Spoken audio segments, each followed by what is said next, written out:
शाम ढल चुकी थी, बादलों के साए थे। दरवाज़ा खोला तो बारिश की ठंडक ने चेहरा छू लिया।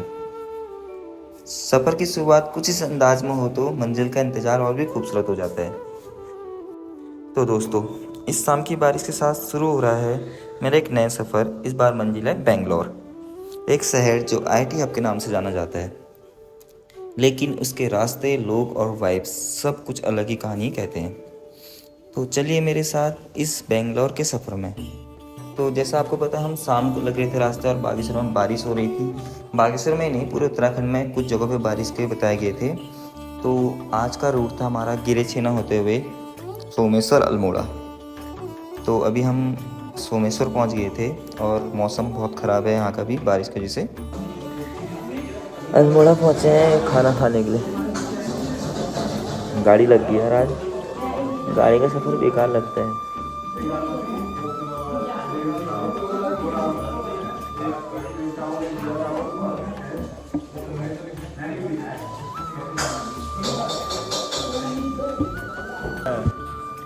तो मंगा रखा पनीर रोटी। चचा अपनी दवाई खा रहे हैं। चचा कौन सी दवाई है ओ चचा?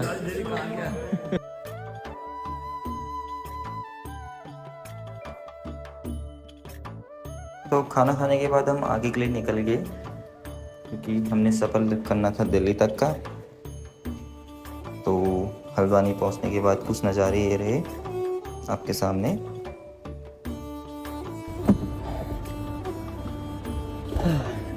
समय है 4 बजे। अभी पहुंचे हम गढ़मुक्तेश्वर। थोड़ा रुकना भी ज़रूरी होता है रास्ते में। शाम को निकलने का रीज़न ये था कि हमारी फ़्लाइट है 1:30 बजे की, वो भी दिन की। तो हमने 10 बजे तक वहाँ पर पहुँचना था। तो देखो अब दिल्ली कितने बजे पहुँचना है, उसके बाद फ्लाइट की वहाँ पर कितना वेट करना पड़ता है। वैसे कभी कभी ब्रेक ले लेना चाहिए। लग नहीं रहा है आपको, देखिए अभी कोई 4 बजे का टाइम हो गया यहाँ पर। भीड़ भाड़ इलाका है भी यहाँ पर को बहुत। कभी कभी सफ़र में हम थक जाते हैं, लेकिन मंजिल का जुनून हमें आगे बढ़ने देता है। और ये रहा सफ़र का असली कलेक्टर, टोल टैक्स बाबू। रास्ते खूबसूरत हैं, लेकिन हर खूबसूरती का एक दाम होता है। टोल टैक्स सिर्फ रोड का चार्ज नहीं है, ये एक रिमाइंडर कि हर सफ़र अपनी एक कीमत लेके चलता है। रात भर के सफ़र के बाद सुबह का वक्त, दिल्ली की हाईवेज। शहर अपनी जगह जाग रहा है और सफ़र अपने नरम कदमों से आगे बढ़ रहा है। एक अलग ही सुकून होता है इस वक्त रोड पर, बिना भीड़, बिना शोर के। कभी सोचना, सुबह की हाईवेज भी ज़िंदगी जैसी होती है, साफ सीधी, लेकिन हर मोड़ पर एक नया मंजर। और हम बस अपने रास्ते पर निकल पड़ते हैं नए सपनों के साथ।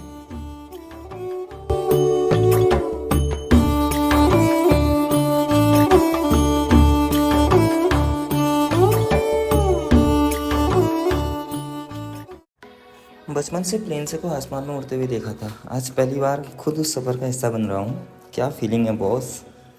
और विंडो सीट का जुगाड़ तो मैं ऑलरेडी पहले कर चुका हूँ। तो फाइनली हम यहाँ पहुँच गए हैं। मैं आपको दिखाता हूँ पीछे का नज़ारा।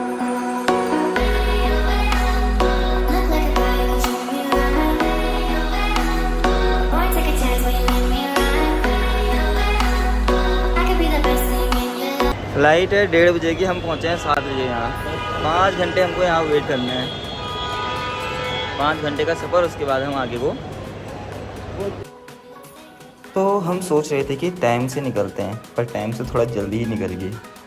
अभी तक चेकिंग काउंटर भी नहीं खुला है। तब तक वेट करते हैं। एयरपोर्ट का हर एक कोना देखा जाएगा आज।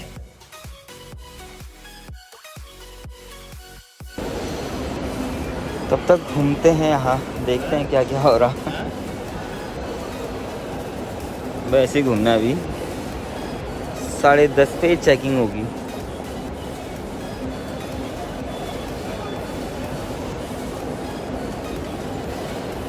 तो अगर आपका ये पहला सफ़र है तो यहाँ पर बहुत बड़ी स्क्रीन लगी है, जहाँ पर आपकी फ़्लाइट का नंबर एंड उसका काउंटर देखा गया कि आप कहाँ से चेक इन कर सकते हैं।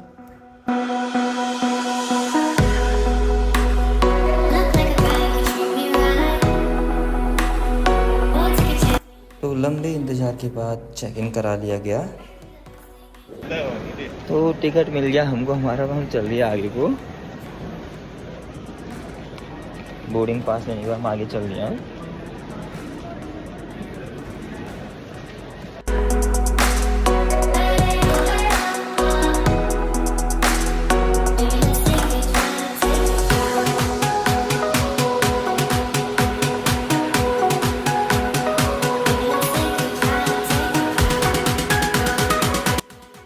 और अब दिखा पहला जहाज। सच कहूँ तो बचपन से सिर्फ ऊपर से देखते आए थे, आज इतने पास से देख रहे हैं। बस अब अपनी फ्लाइट का इंतज़ार है, लेकिन जहाज़ देखकर फील आ गया आज।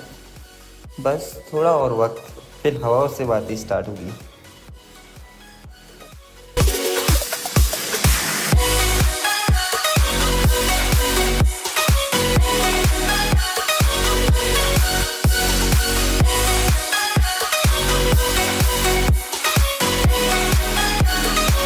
अभी यहाँ पर हमको रुकना है 1:30 बजे तक, और अभी बज रहा है 11। 3 घंटे पहले आना पड़ता है और हम आ गए थे 4-5 घंटे पहले।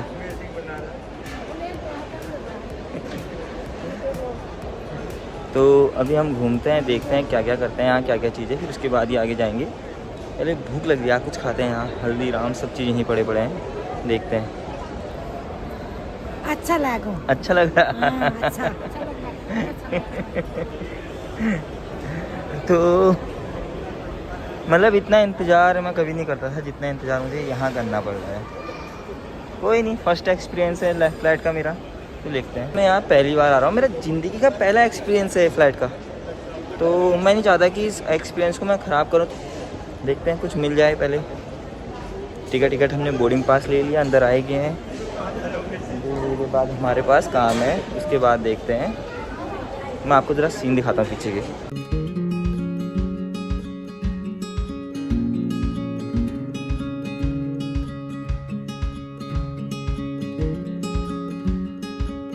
चाचा लोगों की अपनी ब्लॉग चल रही है, चाचा लोगों का अपना ब्लॉग चल रहा है पीछे। उसके बाद वेट करते हैं थोड़ा। अब नेक्स्ट क्या, नेक्स्ट था गेट नंबर खोजने की। गेट नंबर जहाँ से आप अपनी फ़्लाइट पकड़ेंगे।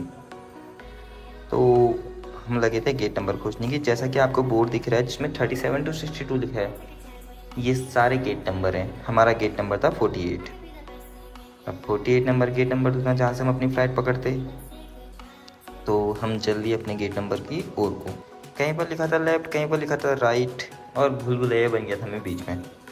वैसे कहा जाए ना कि जब गेट बिना किसी स्टाफ से पूछे मिल जाए तो उसे कहते हैं सिटेबलर। क्या था, हमें हमारा गेट मिल गया था और हम बैठ गए वहाँ पर। खिड़की से बाहर से देखा जाए तो जहाज़ आ रहे थे, जा रहे थे। मैं बस वेट कर रहा था अपनी बारी का, अपनी बारी जब मैं आसमान में इन जहाज़ों के साथ उड़ूँगा और वहाँ से बादलों के नज़ारे देखूँगा। पर खैर मेरे पास काम था बस वेट करने का, और मैं वो कर रहा था इन जहाज़ों को देखकर। अब कितना वेट करना पड़ रहा है इधर, करते हैं थोड़ा। तो मज़ा आ रहा, पहला एक्सपीरियंस अच्छा है। फाइनली इंतज़ार ख़त्म हुआ और हम चल दिए फ़्लाइट की ओर। आगे से चाचा चाची चल रहे थे हमारे।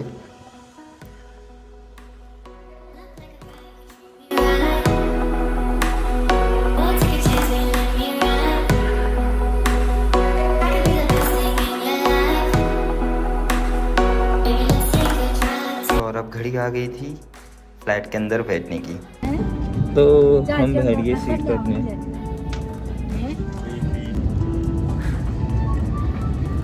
तो ताई कैसा लग रहा? अच्छा लगा। अच्छा लगा। अच्छा लग रहा। विमान में ईंधन भरने की बाद बैठे अच्छा लग रहा।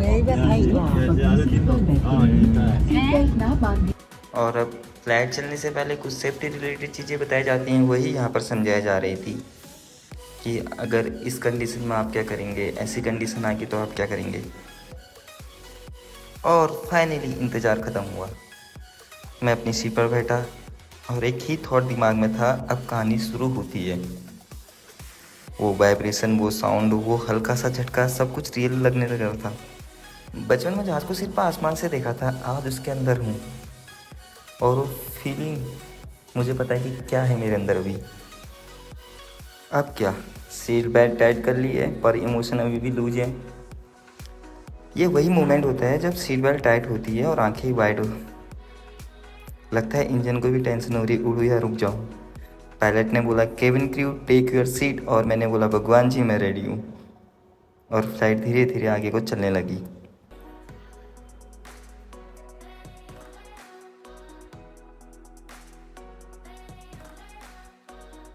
जैसे जैसे प्लेन अपनी स्पीड पकड़ रहा था वैसे वैसे दिल भारी होते जा रहा था। कुछ सेकंड बाद हम ज़मीन छोड़ देंगे, पर दिल का वेट बढ़ गया है और ये हमने ज़मीन छोड़ दी। ये मोमेंट कैमरे में भी कैप्चर हो गया और दिल में तो हमेशा रहेगा। और हम ज़मीन से कई फुट ऊंचाई पे आ चुके हैं। यहाँ से बिल्डिंग इतनी छोटी दिख रही है मानो कि कोई माचिस के बॉक्स टाइप के हो बने हो। ये क्या देखने को मिले, सफ़ेद बादल। सफ़ेद बादलों के बीच से गुजरते हुए एक अजीब सी शांति महसूस हो रही है। ना कोई आवाज़, ना कोई टेंशन, सिर्फ सुकून का एहसास। लगता है ज़िंदगी में थोड़ी देर के लिए समय को कुछ पल के लिए रोक दिया है। कभी सोचा नहीं था कि इतनी ऊंचाई से दुनिया इतनी छोटी दिखेगी। ज़मीन कहीं पीछे रह गई और हम बादलों के बीच में खो गए। ये बादल एक ख्वाब जैसे दिखते हैं, कॉटन कैंडी जैसे। हाथ लगाओ तो सिर पर हवा ही हवा, हर तरफ सफ़ेदी ही सफ़ेदी, जैसे नेचर ने फ़िल्टर लगा दिया हो। No tension, no traffic, only सुकून। उड़ान सिर्फ प्लेन की नहीं थी, एक एहसास की भी थी। और जो ये शहर दिख रहा है ये है इंदौर। हमारी जो फ़्लाइट थी वो स्टे कर रही थी बीच में। ऊपर से देखने पे इंदौर ऐसा लग रहा था मानो कि मैं कहाँ आ गया हूँ। इसी बहाने इंदौर देखने को भी मिला।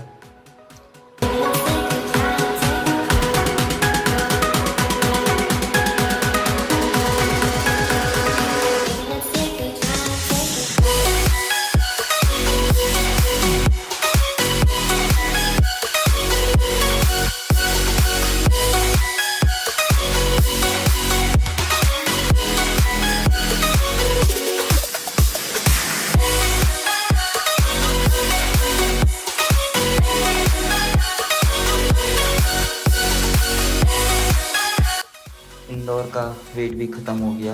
अब यहाँ से फ़्लाइट थी हमारी बेंगलोर की, तो हम चल दिए बेंगलोर की फ़्लाइट पे। अब जहाज़ जैसे जैसे धीरे आगे बढ़ रहा था वैसे वैसे हमारी मंजिल और पास आते जा रही थी। बस वेट था बेंगलोर पहुँचने का।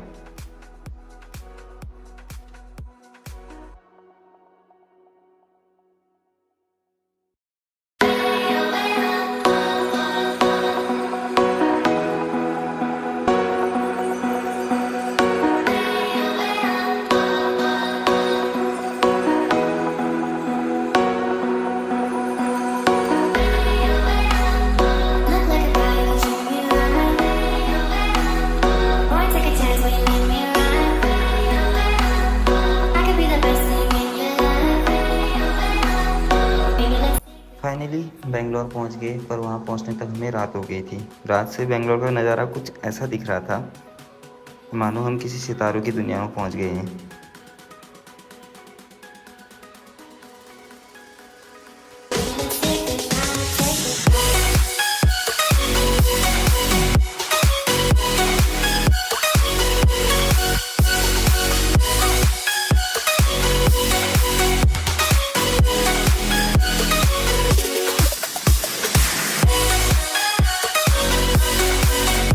अब बारी थी अपने सामान को कलेक्ट करने की।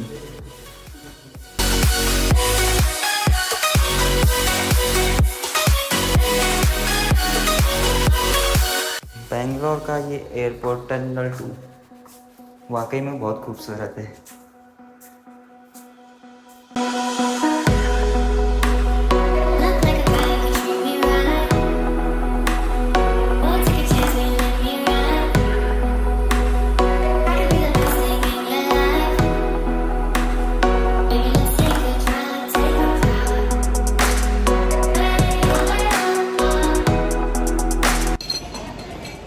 अरे थक गया आज थक गए पूरा पूरा दिन। अब चलते हैं यहाँ से, अब जाना है हमें रूम पे। तो आज के लिए इतना ही है। अब हम एग्जिट ले रहे हैं यहाँ पर से। कितना प्यारा बना रखा है यहाँ पर।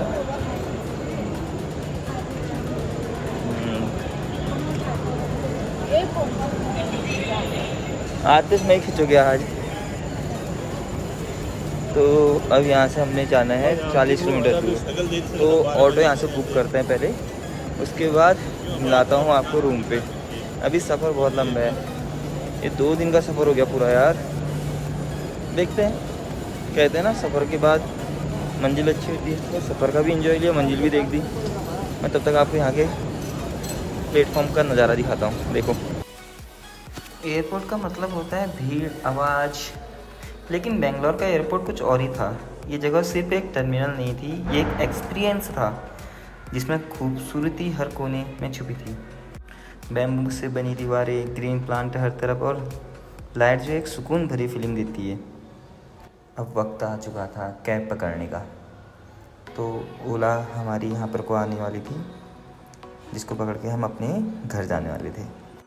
बेंगलोर का इंफ्रास्ट्रक्चर बहुत अलग दिखा मुझे, जहाँ तक अभी मैं घुमा हूँ। लंबी लंबी सड़कें, फ्लाईओवर्स, मानो ये शहर अपने आप में ही एक अलग ही दुनिया लेके बसा है।